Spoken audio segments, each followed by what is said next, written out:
Assalamualaikum warahmatullahi wabarakatuh. Perkenalkan, saya dari kelompok 1.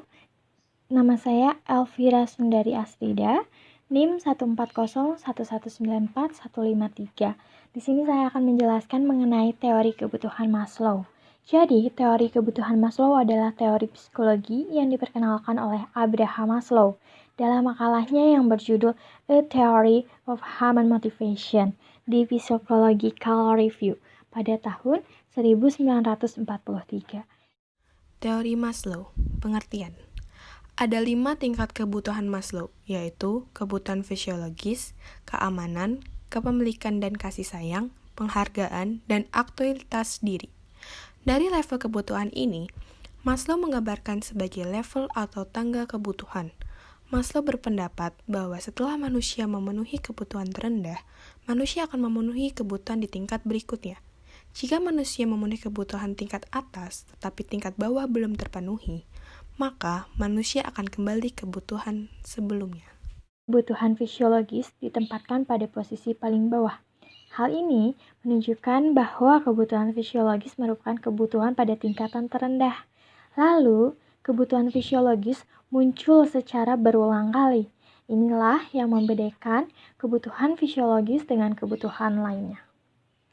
Apabila kebutuhan fisiologis tidak terpenuhi dan terpuaskan, maka akan sulit untuk memenuhi kebutuhan lain yang berada di atasnya.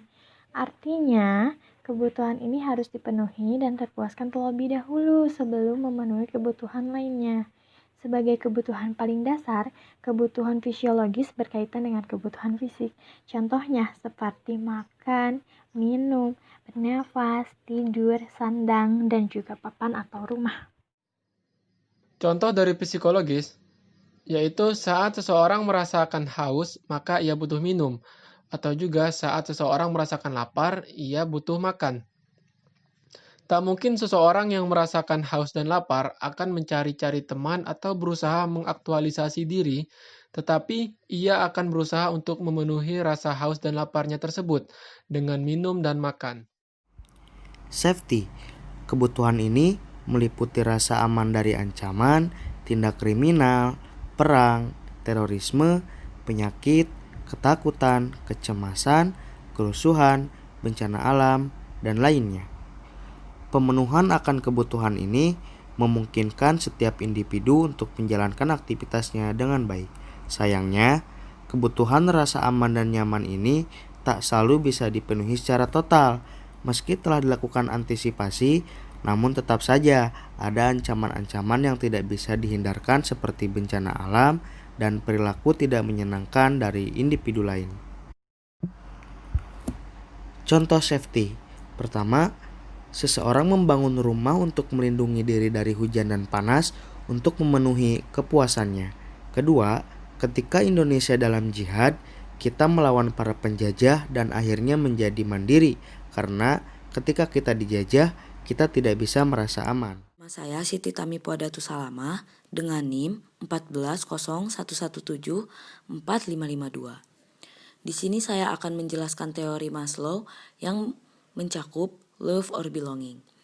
Kebutuhan akan kasih sayang mencakup cinta, rasa sayang, serta rasa untuk memiliki dan dimiliki yang dapat diwujudkan melalui hubungan pertemanan, persahabatan, dan berkeluarga, yakni memiliki pasangan dan keturunan.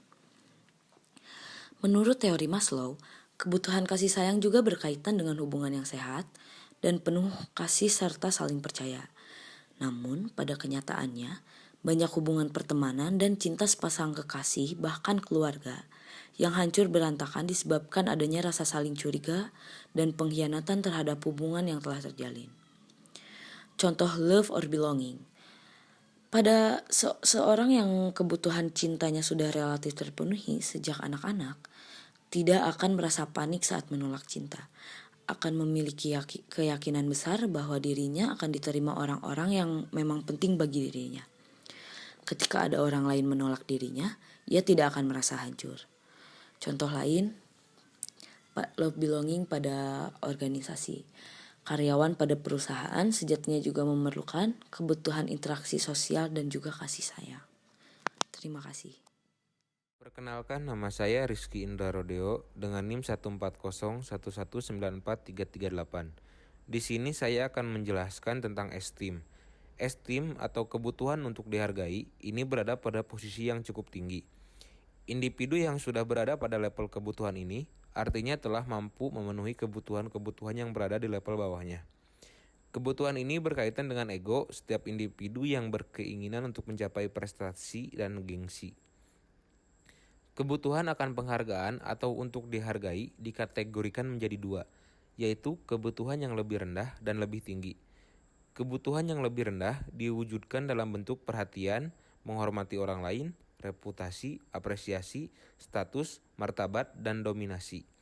Sementara kebutuhan penghargaan yang lebih tinggi meliputi harga diri, kompetensi, prestasi, kemandirian, kebebasan, keyakinan, dan penguasaan. Jika kebutuhan ini terpenuhi, maka seorang individu siap untuk melangkah pada pemenuhan kebutuhan yang tertinggi, yaitu aktualisasi diri.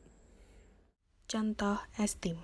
Penghargaan kepada karyawan dengan jabatan tinggi, posisi tertentu akan membuat karyawan merasa dirinya dihargai, disegani, dan dihormati. Sehingga, karyawan yang telah terpenuhi kebutuhan dasar sebelumnya akan bekerja lebih giat untuk melampaui target demi memenuhi promosi jabatan. Yang kedua, seseorang yang mendapatkan pengakuan terhadap pencapaian terbaik yang dilakukan. Saya Anton Triwibowo. Di sini saya akan menjelaskan teori Maslow yang terakhir, yaitu self-actualization. Kebutuhan ini menjadi hasrat yang memicu setiap individu untuk menggali potensi dalam diri dan mengembangkannya semaksimal mungkin, sehingga mampu menjadi diri sendiri sesuai dengan kemampuannya sendiri. Piramida Maslow mencerminkan hierarki kebutuhan manusia mulai dari yang paling dasar, yaitu kebutuhan fisiologis, kebutuhan akan rasa aman dan nyaman, kasih sayang, penghargaan, dan puncaknya adalah aktualisasi diri. Pemenuhan atas kebutuhan-kebutuhan tersebut dilakukan secara berurutan mulai dari yang paling bawah. Tidak bisa melompat secara acak, sebab orang lapar tidak butuh dihargai, apalagi menunjukkan diri pada orang lain, tetapi butuh makan.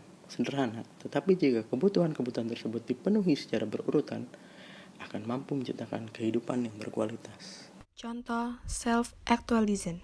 Pekerjaan menantang yang dipilih oleh karyawan atau sumber daya manusia lainnya di dalam perusahaan merupakan kebutuhan aktualisasi diri. Yang kedua, bayi yang merangkak dan kemudian ia belajar untuk berdiri, pada akhirnya ia bisa berdiri.